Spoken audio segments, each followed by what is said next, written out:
Welcome to Stay a While and Listen, True Stories Live. Good afternoon, Blizzcon. How are you doing today?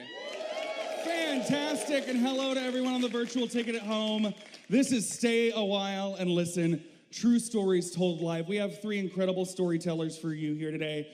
We're giving you a peek not into just their personal lives, but maybe a little bit how they found Blizzard and how Blizzard found them. Today we have for you Jeff Kaplan, Ben Brode, and Micah Chatterton sharing stories from their lives. So get comfortable, stay a while, and listen to these men open their hearts up for you a little bit. Yeah? First up, we have game director for Overwatch, Mr. Jeff Kaplan. Hello. I was so flattered. I like your shirt. I was so flattered to be asked to be on this panel.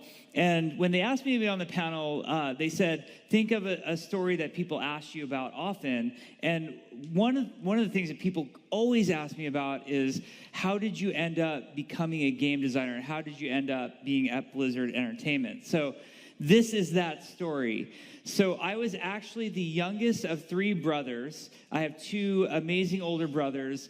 And my father was very much into business.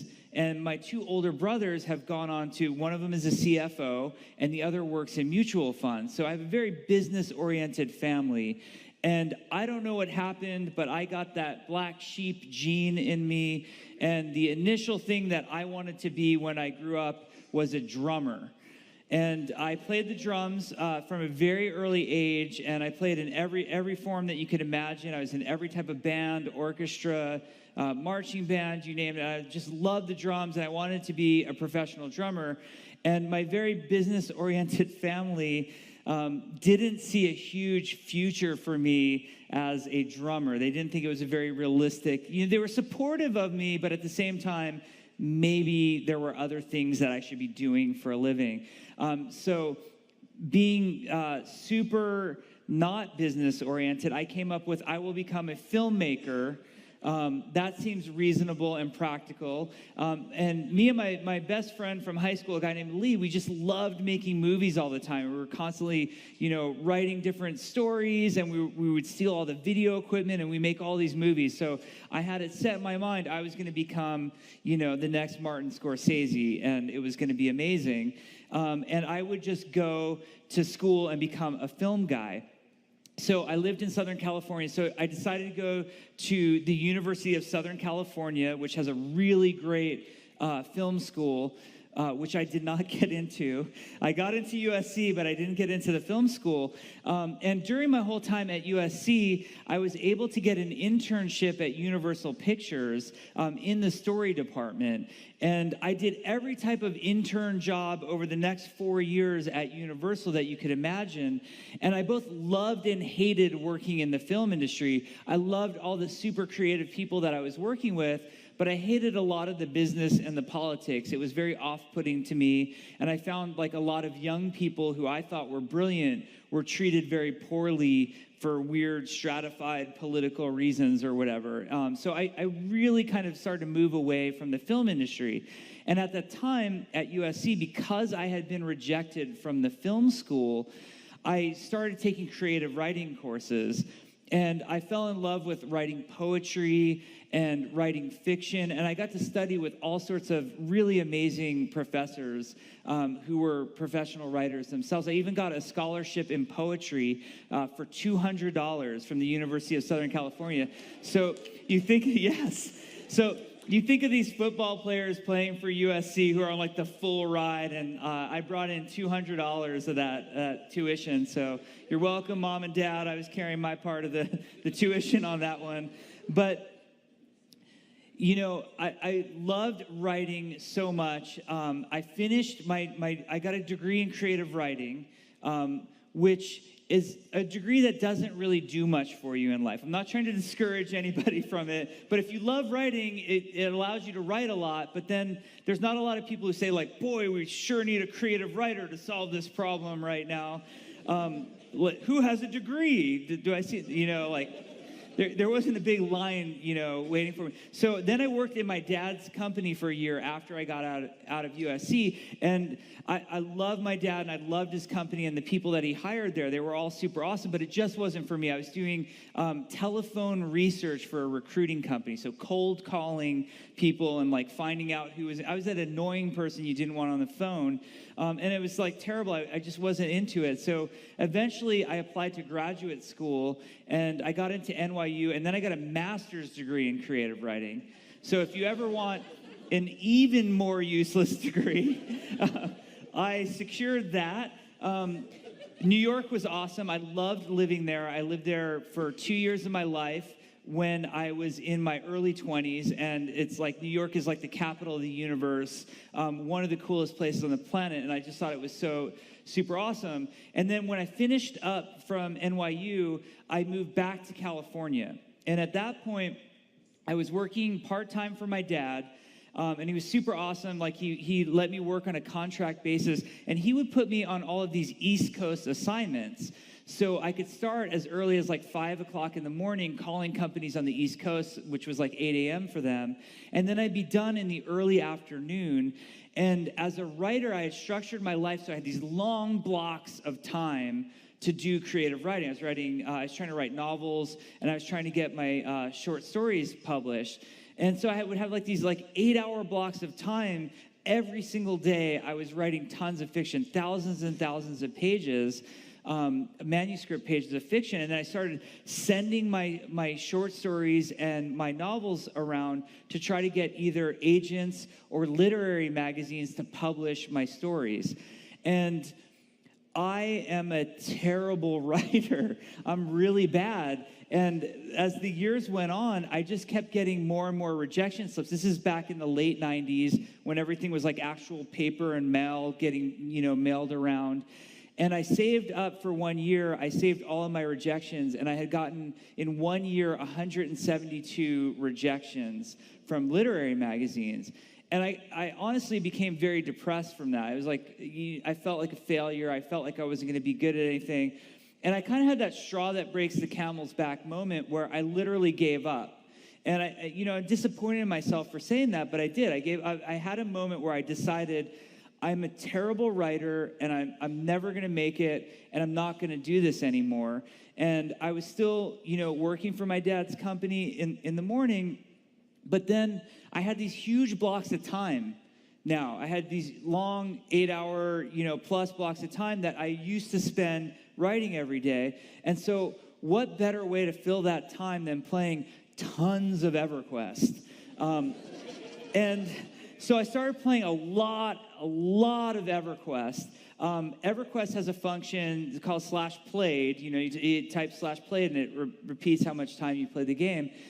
In the 3 years that I was actively playing EverQuest, I had, I think it was 279 played days in 3 years. And so everybody says, you're throwing your life away. Video games aren't ever going to do anything for you. So some really cool things happened from playing that much EverQuest. There's a good punchline, thank God. Otherwise, it's just like I failed at writing and I played video games. And then, all right, next up, Ben Bro. No, I'm just kidding. but the fates, the stars, I don't know what happened, but in EverQuest, it was really hard to get max level and really hard to get into a rating guild and really hard to be like in the best guild on the server. But somehow I achieved all of those things. It might have been the 279 played days, had something to do with it. But whatever being good at EverQuest means, I was apparently good at EverQuest. And I was also very lucky because unbeknownst to me at the time, I ended up in a guild that had a bunch of people from Blizzard Entertainment in it. And I didn't know that. And I didn't know what Blizzard Entertainment was. So I had a guild leader named Ariel, who was a wood elf warrior, who hated to wear a helmet because it made her hair look bad. So he'd always just have the crown on. I forget what the crown was from that dungeon. But he always wore the crown with no graphic. And one day he says to me, he's like, I heard you were talking in guild chat about making levels for Half-Life because Half-Life 1 came out around that time. It's one of my favorite games of all time, and Half-Life 1 shipped with this editor called Worldcraft. Kind of confusing how all this stuff works, but the editor for Half-Life 1 was Worldcraft, and I made a bunch of maps for Half-Life 1. I was talking about it in guild chat, and so my guild leader says at the time, he says, "Hey, you seem super into making stuff for video games. Send me your maps that you have made." And I literally, this is the era. I know a lot of you look very young. We had these things called CDs, and because you could not send big files through the email. You could only, on email, all you could do was say hi to your mom over AOL, and that's all that worked. And then to send a file, you got a CD, and then you put it in the computer because they had these things called CD drives, and then you'd burn information on it and mail it through the mail. And I sent it to him, and then he says, "Hey, why don't you come down to," he got my levels, and I thought he just wanted to check out my levels or maybe put up a server and we play them. And he says, "Why don't you come down to Irvine?" I was living in Pasadena at the time. "And come visit us at Blizzard."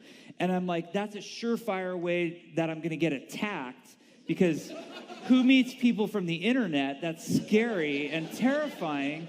In like the late 1990s or early 2000s, we all had handles. We didn't use real names or anything like that. But I went down, and because I was like an id fanboy, and I knew about like Doom and Quake and Wolfenstein, and like that was my whole circle, I didn't really know about Blizzard and Blizzard games. But there I was walking around the Blizzard offices, and I was like, this is awesome. And it turns out that my guild leader was Rob Pardo, who was the lead designer on Warcraft 3. And then he takes me to lunch. I get to go to lunch with Rob Pardo and Alan Adham, who founded Blizzard Entertainment.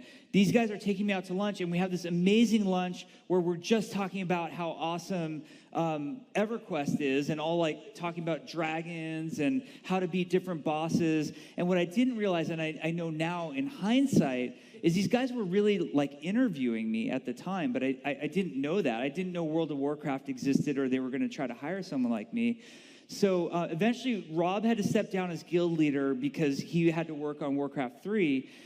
So he stepped down, and he made me guild leader, and I was running our EverQuest guild. And then one night, he logs in, and he says, "Hey, tomorrow, you need to check the Blizzard job site." And I'm like, okay, sure, I'll check the Blizzard job site tomorrow.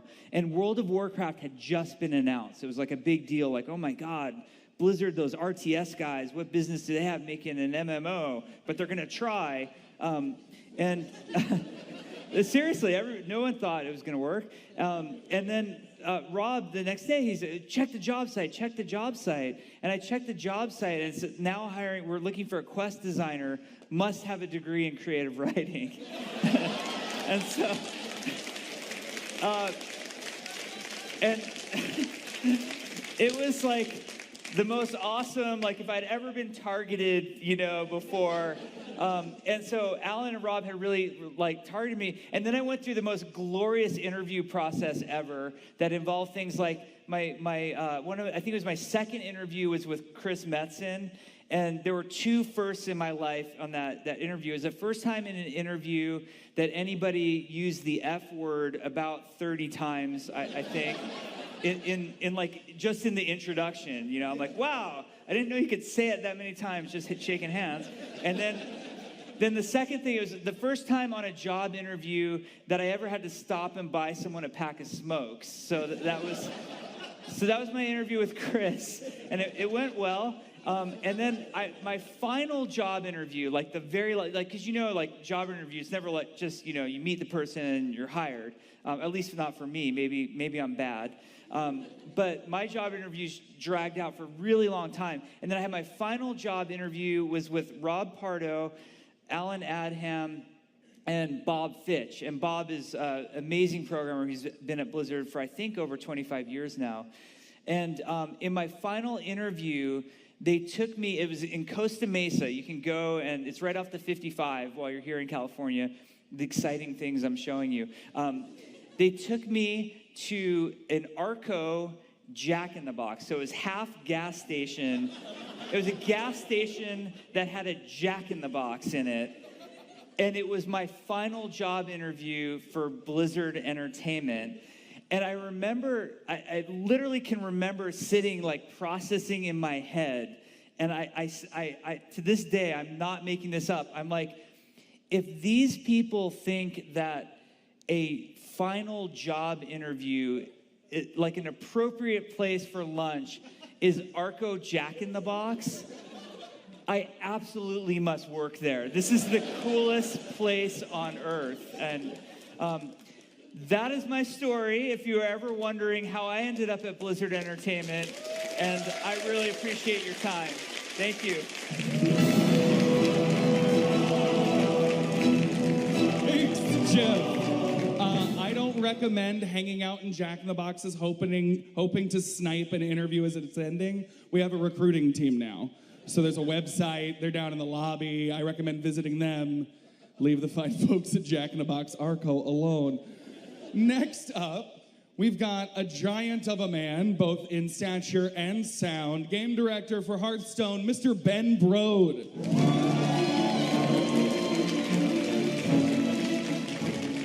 Blizzcon. Well met. All right, I'm taking some risks in this presentation here. So this is my story. My path from rapper to game designer. So some of you may know my story of how I went from game designer to rapper. Someone made this post.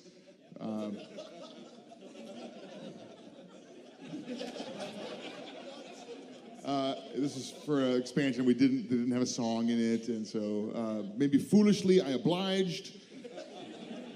But you may not know how hip hop was integral to my path to Blizzard.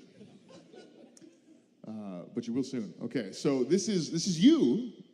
You're here in Anaheim. That's welcome. And this is where I grew up in Culver City. So right over there, not too far away.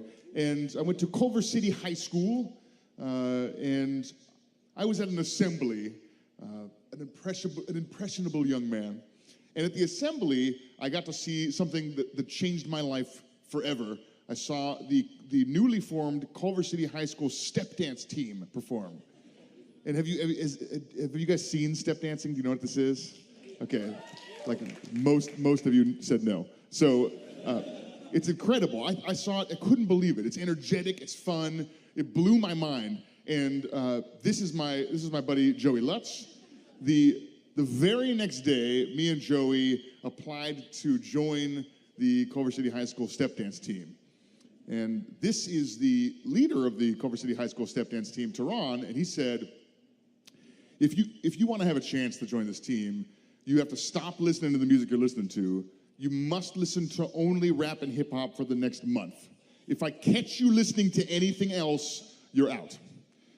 And I had no exposure to rap and hip hop at the time. And so this was my first experience with this whole genre of music. And I thought it was incredible. It really kind of jived with me. So here's a picture of us practicing for the step dance team. There's me on the right, Joey on the left there. And you could tell we're not in sync. For me, the most difficult part was the hand motions. The difference between like this and this is the difference between everybody noticing that you're out of sync or everybody feeling the cohesive unit of a 15-person step dance crew. So I had a lot of practice to do. And I practiced all the time. I practiced constantly. But I was sitting in class one day, and I had started to love hip-hop, not just the music that I'd been listening to, but the whole culture of hip-hop. And me and Joey were sitting in class talking about our favorite songs, and we noticed a machine in the corner, and it was huge. It was massive. It's a giant thing. It looked like this. And it was the teacher's machine, I guess. He brought it to school, and I asked him what it was. He told me it was a multi-track machine. And the way that it works is you can record an instrument somehow and then rewind it, play it back, and listen to the thing you've recorded. And while you're listening, you can record another instrument, layering on top of that instrument, and then play it back and record a third instrument and layer a song together that you performed by yourself. I thought, that sounds really cool. I'm going to try that. I'm going to see how that works. And so I recorded my first ever song entirely made of sounds of me like smacking my chest or the desk, or and here it is.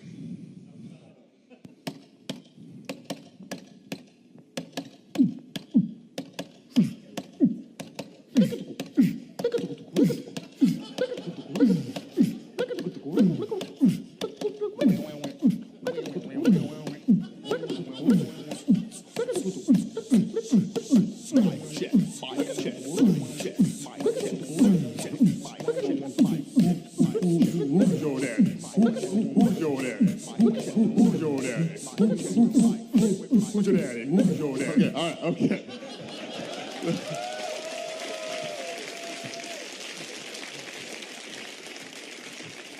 I was 17 years old. Okay. Never shared that with anybody. Except my entire high school. I played it over and over again for everybody there. Okay, so I actually started to love creating music, and software had moved on from those analog tape multi-track machines. I downloaded a program called Sony Acid, and we started messing with loops and creating music. And me and my buddy Joey would create a lot of songs. I would beatbox and do the bass, and he would play guitar. And I thought we got pretty good, actually. So here is a song we wrote a long time ago, and I'm gonna play a little bit of this for you here. So that's me beatboxing and doing the bass. Here comes Joey on the guitar. It's pretty funky, right? It's good. All right, I'm gonna rap a little bit of this for you. There we go. A rapper's soul is a hole full of beats and rhythm. We got lots of ideas, we just need time to kick them. When the beat breaks loose like a tiger from his cage, the rumble grows and the flow escapes from the inside out. Funky lyrics spout, a flurry of words in the title bout, like a fountain of sound that cascade to the ground. The hot beats rise from the smoking mound. I keep a pad in my bed for the rhymes in my head. Good or bad, fun or sad, all go down in my pad. A glass full of wine toasts the flow beats divine. Breathless to my head makes the blood pump red. Unspeakably sweet, and it makes me sad. All goes down in my pad. So welcome to our mindset, smooth candy rhymes that illustrate the times that we be living in. Look into our rap game, monopoly and life, gaining new perspectives every time we rhyme. Deep in the cortex, muscles of flow flex, we're taking slow steps to produce the best. So rewind your mind, don't be blind to the kind of rap that lives inside of us. Time to breathe. Woo. Joey and Bro bring you treble and bass, the kind of bass you can hear from outer space. Every gender and race is dancing in place. Every booty keeps pace with our bass. Joey and Bro bring you treble and bass, the kind of bass you can hear from outer space. Every gender and race is dancing in place. Every booty keeps pace with our bass. Woo. All right.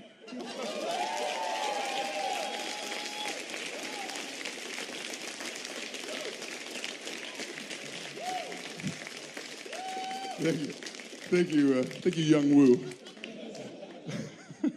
There's more to that song, but there's cuss words, so I've kind of. All right, high school was coming to a close, and so I was applying for colleges, and I lived close by. This is the closest UC campus to where I grew up, UC Irvine. I applied to a lot of colleges throughout California. And this school had a program where if you were interested in going to college, you could stay one night on campus with a freshman, and they would take you to some classes, show you what it was like to go to the school. And so I applied for the program and got to spend a day at UCI, learning all about the programs and how it was like to go there. And it was awesome. It was super fun, and I was waiting for my mom to come pick me up afterwards. I was here in the administration building at UCI. And she was a little bit late, and so I was sitting there, and I looked over, and the admissions office was inside of the administration building. And I had such a good time at the program that I walked in and walked up to the lady at the front desk, and I saw her name on the little placard and her title, admissions officer. And I said, "Hey, I just wanted to see what the chances of me getting into the school were. And she said, well, which one did you apply to? There's multiple different majors. There are different qualifications for each. And I said, I applied to the computer science program. And she said, oh, that's one of the harder ones to get into. I said, well, okay, what kind of SAT score would I need if I had a 2.96 GPA? And she said, with that kind of GPA, you would need a 1490 to even be considered. And I did not have a 1490. I had much lower than that. So I said, okay, well, how much does my essay account at this point? She said, well, at this point, it counts a whole lot. And I said, oh, great, okay, well, I was on the water polo team, I did drama, and I listed a bunch of the things that I'd done, and one of them was, I was on the step dance crew. And she says, what's a step dance crew? And I said, let me show you. And so in the middle of the admissions office, I broke into my step dance routine, and just like, I know you guys haven't seen this, but step dance routine is like a 15-person dance crew. It's not meant necessarily to be performed by a single person. But I did it, and I'll show. This is a little sample of my routine. Decayed over 17 years of no practice.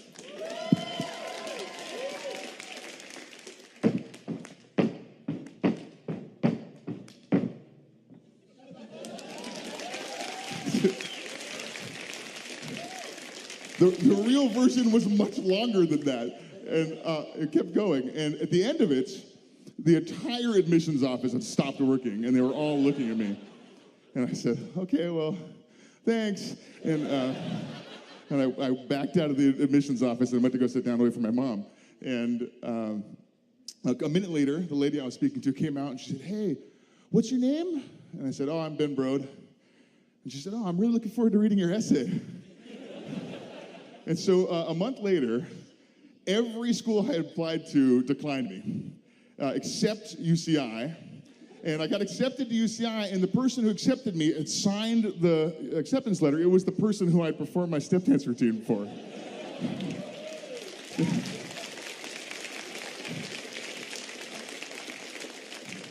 So I kind of feel like I got into college on a step dance scholarship.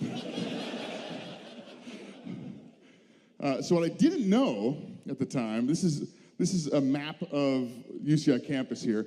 What I didn't know is that Blizzard Entertainment was literally on UCI campus. This is where their office was at the time that I was going to school. They have like a business area literally on campus. And so some of my friends did know, and my buddy Omar, who's now on the World of Warcraft team, he got a job. I asked him if I could use this photo. It's okay. He got a job as a night crew game tester, 7 p.m. to 4 a.m. And I said, I'm up to 4 a.m. playing video games anyway. That sounds great. At the time, I was working at a pizza place, and as the place would close at 10 o'clock, and their lunch was at 10 o'clock. So as my last thing, I would convince them to order pizzas from us, and then I would take the last delivery out and bring it to Blizzard, and I got to meet the night crew people there, and I convinced them I wasn't crazy. And I got the job. The first game I worked on at Blizzard was as QA for Warcraft 3, the Frozen Throne expansion, which is awesome. And I've worked a ton of different things around Blizzard over the years, but I would never have made it to Blizzard if I didn't join the step dance team at Culver City High School all those years ago. Thank you very much.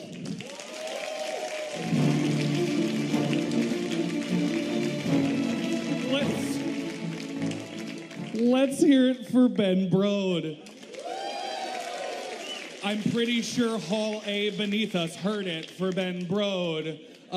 Fun fact, he's actually opening for Muse later with the Culver City Dance. No, that's not happening. No, that's not. I'm stealing a joke from Eddie Izzard right now. It's fine. Last up, thank you for those who noticed.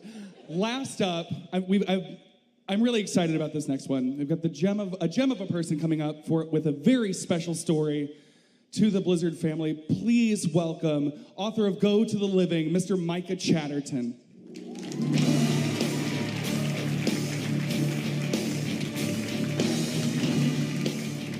Hi, guys. Thank you for coming. Thank you, Josh, Ben, and Jeff, for sharing your stories. So my story begins with a house fire.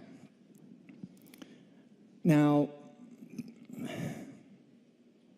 we had been, my son, Ezra, that's him up there, we had been playing Warcraft 3, Warcraft 2, StarCraft, all the expansions for a couple of years before WoW came out, and we really wanted it. But as a poor creative writing grad student, there was no way I could afford the setup for that. And mostly, anyways, Ezra wanted to just build worlds to fill with stories. He and his gang of like-minded friends at school would spend hours at recess designing monster hunts and dungeon crawls, complete with pages of notes and scientific illustrations, like most normal 9-year-olds. So one night in February of 2006, we were watching TV on the second story of this cool old house where we were living in the orange groves of Riverside. And I was caretaking for a retired British anthropologist named Sylvia who had adopted us while I looked for writing work after grad school. So sometime after sunset, Ezra squinted out into the dark and then looked at me and said, "Are you barbecuing something?" So I went and I looked over the edge of the balcony, and there were cinders rising up the side of the house, and flames had caught the ivy down below. A fire had started in a pile of dead leaves down at the base of the house. I never found out how it started. So I screamed to Ezra to get down into the front yard, and then I ran to Sylvia with her walker. And once she was safely out into the front yard, Ezra held her hand and comforted her. I called 911, and then I rushed back into the house to try to get Sylvia's 6 cats, which I feel like I should tell you is not what you're supposed to do in a house fire. So though the fire had started outside, it ended up burning nearly 70% of the house, all the trees in the yard, and most importantly, our computer, TV, and PlayStation. As the fire engines were rolling up, Ezra said, "I really liked that house." But then, as he looked at me, he saw the fear in my face, and he immediately followed with, "But we're safe, Dad. We're together." So with my first cut of insurance money, I bought a gaming laptop and the Burning Crusade.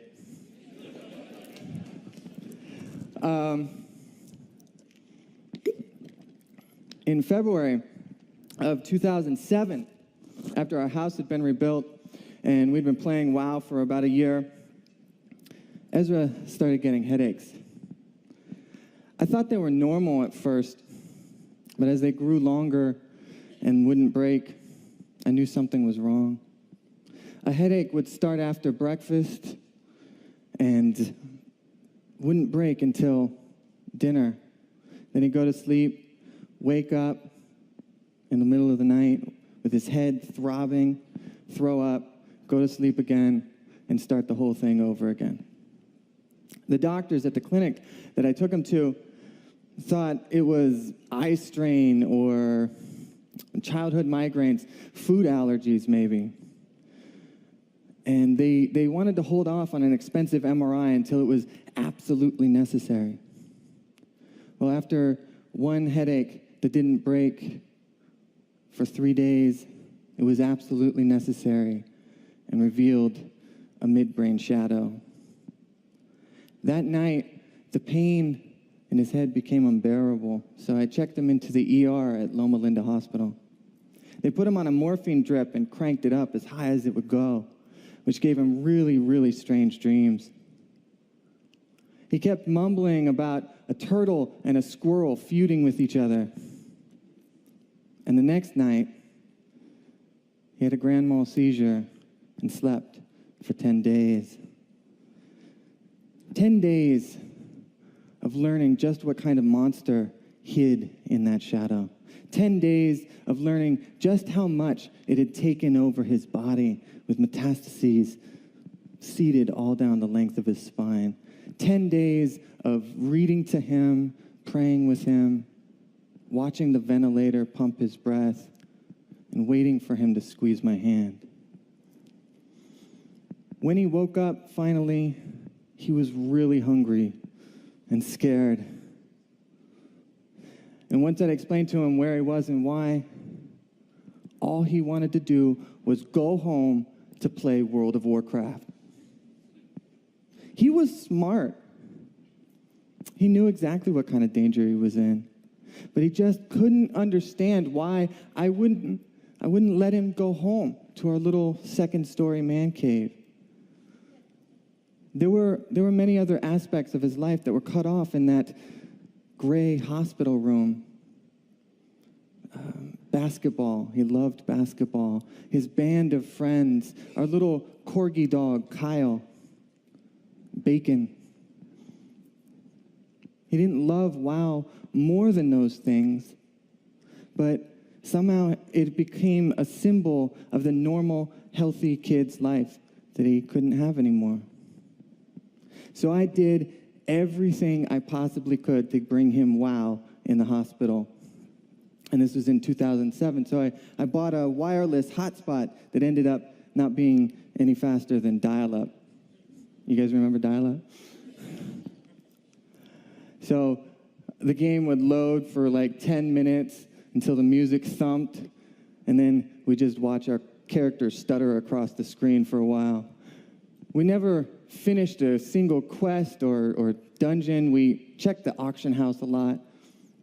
But it was just enough of a taste for him to play it in his head. We studied talent trees and class guides. We daydreamed about boss battles and loot drops. We did the DPS math on every pair of boots we wanted in the auction house. Which is what normal 10-year-olds do, right? Those first few months were a haze of fentanyl patches, fold-out hospital chairs, 2-minute showers, and Warcraft. But by mid-May, he was actually getting better. His headaches had broken completely, and the swelling was down. There was even talk that we might go home. So at some point, his doctors referred his case to the Make-A-Wish Foundation, and someone asked us what Ezra wanted to do more than anything else. And I don't remember the exact moment when he got the idea of going to Blizzard. But I do remember that once that was in the air, nothing else would do. You had to have like alternative ideas in case it didn't work, and he wasn't about that. Nothing else lit a fire in him, like meeting the makers of Azeroth. So about a week later, we found out that Blizz was going to let us come once he was able to be released, and we set about crafting our list of demands. Ezra described in furious detail the weapons, pets, armor, mounts, skills, spells, classes, and creatures he wanted to see added to the game, all of which I had to draw and label to the best of my ability. We had a long ethical discussion about whether it would be right to ask for gold when other players couldn't. Guess where he stood on that one? Ezra was released from the hospital in late May, and a few mornings later, a limousine arrived at our house stocked with chocolate, Cheetos, and Sprite to take us to Irvine. Jeff Kaplan, Casey Sparks, and Carlos Guerrero greeted us at the door. They gave us a tour of the headquarters and then took us to Jeff's office where the magic happens. As far as I know, none of the designs that we'd worked on ever made it into the game, but he was able to put some tweaks on the Merciless Gladiators PvP set. Our big ask, though, was going to be a flying Phoenix mount. This is back when they first came out with flying mounts, and you didn't see him that much. Ezra's middle name is Phoenix, and our Tauren hunter was called E-Phoenix, so it seemed appropriate. But from my heart, I wanted it to become this symbol of the healing I hoped would take place in his body. And for Ezra's heart, he wanted a rad-looking mount. We were given the first world drop of Ashes of Alar, which I love still. These tendrils of light trailing from the wings. I thought nothing could top that gift, or Ezra swooning melodramatically in his wheelchair to see E-Phoenix, this tune that we built up over a year. Nothing else, just this one character. And constantly gold-strapped, constantly grinding out for green drops. Now streaking across the sky, purple and yellow, on a phoenix. Then Jeff and Carlos offered Ezra the chance to design his own quest, which is actually something we hadn't prepared for. But he was always at his best when improvising. Ezra came up with a quest about an old Tauren rancher named Ahab Wheathoof, and who was searching for his lost dog, Kyle the Frenzied, which is not actually modeled after our own dog, but they both do the same little hoppy dance when you give them food. Ezra designed the look and gameplay of the quest, then wrote and recorded the dialogue right there on the spot. For a precocious, creative kid, there is no greater joy than to see your ideas given life, and then given an equal place beside other creations you love. Then there was our working lunch at Morton's. Ezra sat at the head of a table filled with professional creators, people whose jobs he wanted someday. Artists, writers, programmers, producers, all waiting for him to tell them his thoughts on games. I wish I could remember every word he said at that lunch, what kind of steak he ordered, the names and faces of all the people around the table, and how they looked at him with respect, because that was his proudest moment as an aspiring artist, and one of my proudest as a father. There's another chapter in Ezra's wish that deserves recognition. After the OC Register wrote a story about his visit to Blizzard, players from all over the world reached out to us with kind words and support. We received hundreds of emails, stories of survival, inspiration, and grief from Portugal, Argentina, Singapore, New Zealand, and every state in the US. Back in 2007, before everybody's grandma had a Twitter handle, the idea of thousands of strangers knowing his name was exhilarating to Ezra. He could be a little glory hungry sometimes. The outpouring of love continued in game, too. Players and guilds welcomed us in. They took us to the Black Temple and Karazhan, places we would have never gone before. That so many could show love to a kid they never met renewed my faith in the overwhelming goodness of people. And all of this, through his visit to Blizzard, through his connection to other players, through his continued letters to Jeff and Casey and Carlos, Ezra began to see himself as the hero of his own life, one among many heroes in a larger story. His headaches, his radiation burns, his seizures, getting transfusions on Christmas Eve, these are all obstacles to be overcome in a brave quest. And knowing that his story would be told and played over and over again gave him strength in the hardest moments of his cancer. Through every medical setback and relapse, he lived the best nerd life he could. He wasn't an angel. He got bored and sullen, angry and back sassy just with the best of them. But he had a grace, a curiosity, and a weird sense of humor that allowed him to adapt more quickly and with more forgiveness than I ever imagined possible.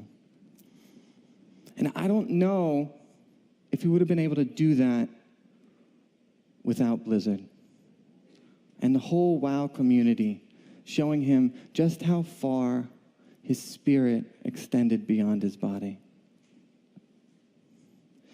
And on October 20th, 2008, when the cancer had taken away his voice, I hope that remembering those gifts helped him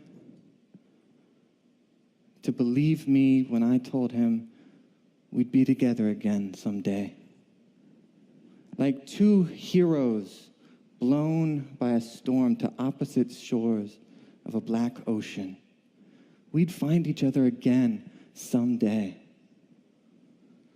I squeezed his hand,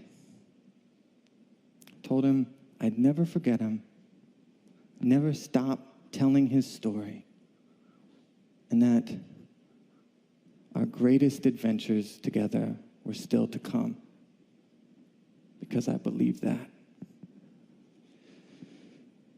I am here today out of gratitude to Blizzard for granting a wish my son had 10 years ago, and for granting wishes he didn't even know he had or needed. Thank you for staying a while and listening. Thank you. Thank you for keeping my son in your mind. Ezra Chatterton, resilient, funny, curious, kind to the end, forever streaking across the sky, a phoenix rising from fire. Thank you.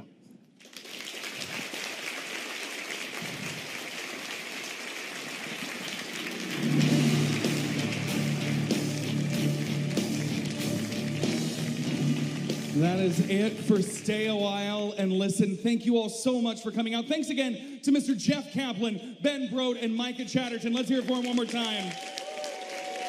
Enjoy the rest of your BlizzCon. Have an awesome weekend. Have fun at home on the virtual ticket. We'll see you next time. Thank you for attending Stay a While and Listen, True Stories Live. Up next, Soundcraft, an interactive Blizzard sound demonstration.